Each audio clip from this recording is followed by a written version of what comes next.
Assalamualaikum warahmatullahi wabarakatuh.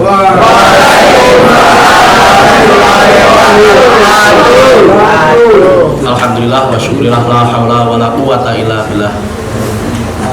Seluruh warga SMP PGRI 1 Kasembon yang insya Allah dirahmati Allah.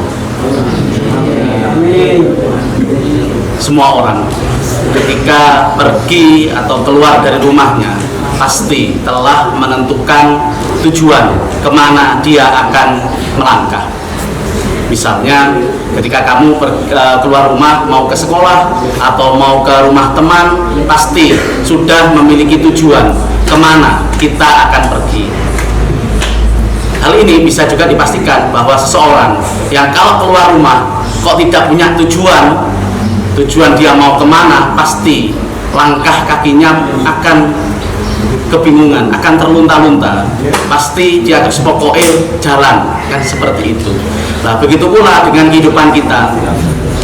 Allah menciptakan kita jelas sudah memiliki tujuan dalam hidup kita. Masih ingat apa tujuan Allah menciptakan kita? Jun Arjun, tujuan Allah menciptakan kita untuk apa, Jun? Untuk hidup. Apakah betul, Benny? Apakah betul bahwa Allah menciptakan kita tujuannya agar kita hidup? Apa betul? Apakah betul, Benny? Tidak tahu. Jangan-jangan Allah menciptakan kita itu agar kita bersenang-senang. Jadi gitu ya? Iya, betul. Gitu ya? Ternyata Allah menciptakan kita dijawab langsung oleh Allah. Masih ingat gimana firman Allah? Wa ma khalaqtul jinna wal insa illa liya'budun. Artinya apa? Apa Ragil Putra? Tidak tahu. Bahwa tidaklah kami ciptakan jin dan manusia, ini kata Allah, kecuali untuk beribadah kepadaku.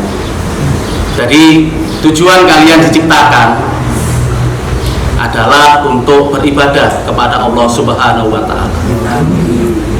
Berbeda dengan binatang. Kalau hidupnya binatang ya seperti itu, senang-senang, makan minum, menyalurkan seluruh hasrat hawa nafsunya, setelah itu mati, ya cuma gitu saja. Tapi tidak dengan manusia. Ada hikmah terbesar, ada hikmah besar yang diberikan Allah kepada manusia, yakni untuk beribadah kepada Allah. Terus apakah Allah menciptakan kita dibiarkan begitu saja? Tentu jawabnya ya tidak. Allah memberikan kita hidup, Allah mencukupkan kita rezeki, dan Allah juga mengutus Rasul untuk membimbing kita.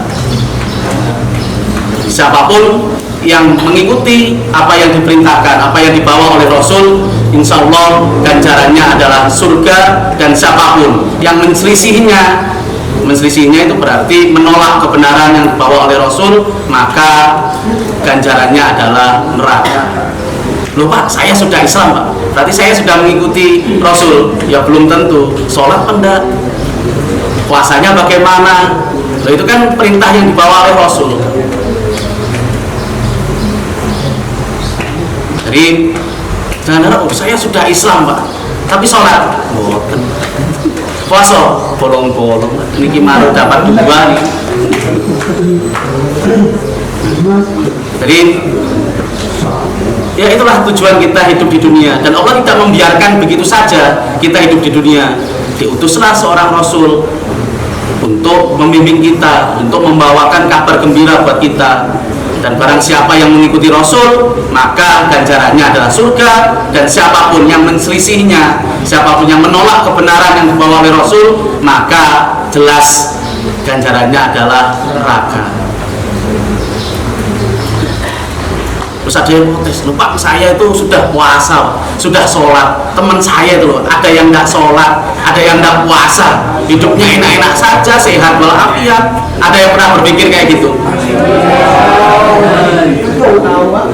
Berpikirnya gitu enggak? Jadi ketika kita sudah memproklamirkan diri, atau kita sudah memutuskan, oke, saya ikuti apa yang diperintahkan atau apa yang dibawa oleh Rasul, maka ya sudah, kita harus ikut apa yang dilarang oleh Allah, dan apa yang kita harus menjalankan semua perintah Allah, dan kita juga harus menjauhi semua yang dilarang oleh Allah. Ketika kita sudah yakin saya mukmin, saya beriman, maka kita harus siap bahwa hidup kita penuh dengan aturan-aturan, penuh dengan larangan-larangan yang ditentukan, yang sudah ditetapkan oleh Allah. Melalui siapa? Ya dibawa oleh Rasul. Mas, saya tidak mau, saya mau hidup bebas, enak dewe, terserah. Tapi ingat, siapapun yang menselisih Rasul, siapapun yang menolak kebenaran yang dibawa oleh Rasul, maka ganjarannya adalah neraka. Enak kan? Jadi gitu. Kalau mau bebas, sebebas-bebasnya harus silahkan. Itu pilihan kita masing-masing. Tapi kalau kita sudah memutuskan, oh saya beriman, saya Islam, saya beriman, maka kita harus pasrah, kita harus tawakal bahwa hidup kita akan penuh dengan aturan-aturan, akan penuh dengan larangan-larangan yang sudah ditentukan oleh Allah. Bisa jadi perintah-perintah itu atau larangan-larangan yang sampai ke kita, otak kita itu nggak capek. Kenapa sih Allah kok melarang gini? Kenapa sih kita harus seperti itu, harus melaksanakan ini? Mungkin pemikiran kita tidak sampai bisa menjawab hal itu. Tetapi bagi orang beriman, yang menjawab adalah keimanannya. Apapun yang diperintah Allah pasti banyak manfaatnya, dan apapun yang dilarang oleh Allah pasti banyak mudaratnya. Walaupun mungkin saat ini otak kita atau pemikiran kita tidak sampai untuk mencerna hal itu. Jadi kita yakin saja bahwa apapun yang diperintah oleh Allah pasti banyak manfaatnya. Sedangkan apapun yang dilarang ya pasti banyak mudaratnya atau banyak hal negatifnya. Saya khawatir kita nanti berpikirnya ya seperti tadi, itu loh, dia tidak puasa, tidak sholat, yo baik-baik saja, yo enak-enak saja hidupnya. Pernah ada yang berpikir gitu kayaknya, betul. Jadi kalau kita coba berpikir sedikit saja, kita coba agak sedikit berpikir lebih dalam. Mungkin masih ingat kan, ketika kita materi agama bahwa kehidupan kita nanti melewati 4 alam, betul. Ada alam kandungan, kemudian alam dunia, kehidupan di dunia, yang ketiga alam barzakh, yang keempat alam akhirat. Kita coba berpikir lebih dalam atau berpikir sebentar. Bisa jadi hal-hal seperti itu seperti gini prosesnya. Ketika kamu di dalam kandungan, Allah itu sudah memberikan organ lengkap kepada kamu, hidung, mulut, telinga. Walaupun prosesnya itu sampai 9 bulan, tapi di dalam kandungan kamu sudah diberikan semuanya. Tetapi di dalam kandungan itu, apakah hidung kamu sudah berfungsi untuk bernapas? Tidak. Apakah mulut kamu sudah berfungsi untuk makan? Tidak. Semua alur energi masuk ke janin berasal dari ibunya. Begitu juga pengeluaran yang dilakukan oleh si bayi juga melalui plasenta dan kemudian dikeluarkan oleh ibunya. Padahal sudah lengkap, kita punya hidung, kita punya semuanya yang bisa kita gunakan untuk melakukan aktivitas. Tapi pada saat itu seolah-olah itu tidak ada manfaatnya, seolah-olah itu tidak ada gunanya. Dan ternyata semua itu baru ada manfaatnya ketika kamu lahir ke dunia. Betul. Ketika kamu lahir ke dunia, barulah apa yang sudah diberikan Allah di alam sebelumnya atau di fase sebelumnya ternyata bermanfaat atau sangat kita perlukan ketika kita masuk ke tahap berikutnya, yakni ketika kamu lahir, ketika kamu masuk ke fase alam dunia. Nah, bisa jadi apa yang kamu lakukan di dunia ini, kamu mungkin nggak berpikir atau belum bisa berpikir, untuk apa sih saya harus puasa? Untuk apa sih saya harus sholat?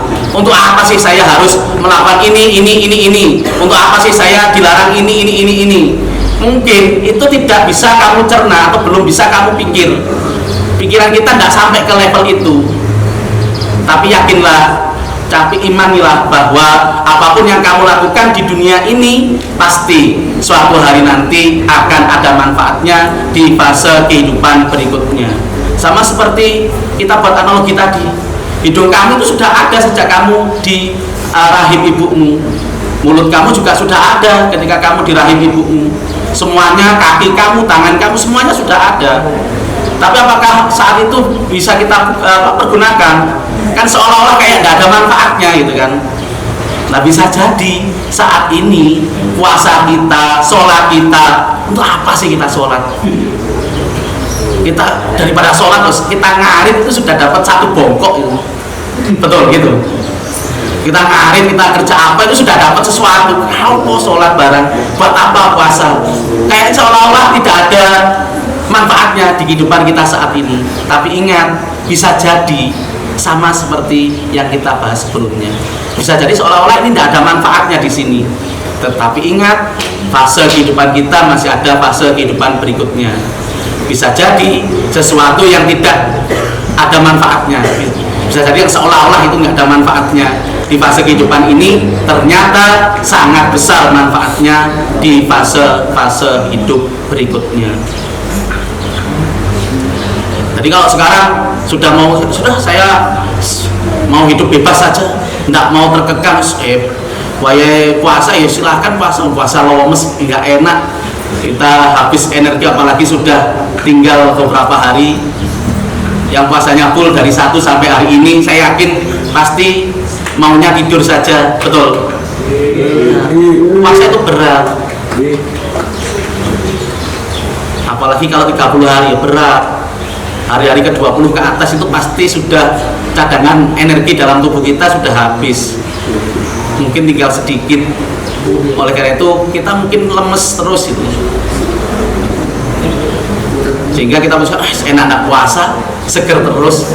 Tapi ingat, siapapun yang menyelisihi Rasul, siapapun yang menolak, mengingkari kebenaran yang dibawa oleh Rasul, maka suatu hari nanti ganjarannya sudah dipastikan adalah neraka.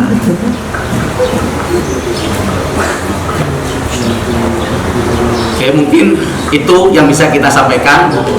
Kita tutup dengan doa akhir majelis. Masih ingat kemarin?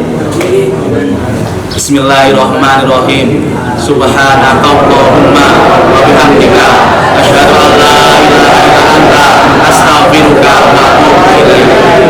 Semoga Allah mengakhiri hidup kita dengan husnul khotimah. Assalamualaikum warahmatullahi wabarakatuh.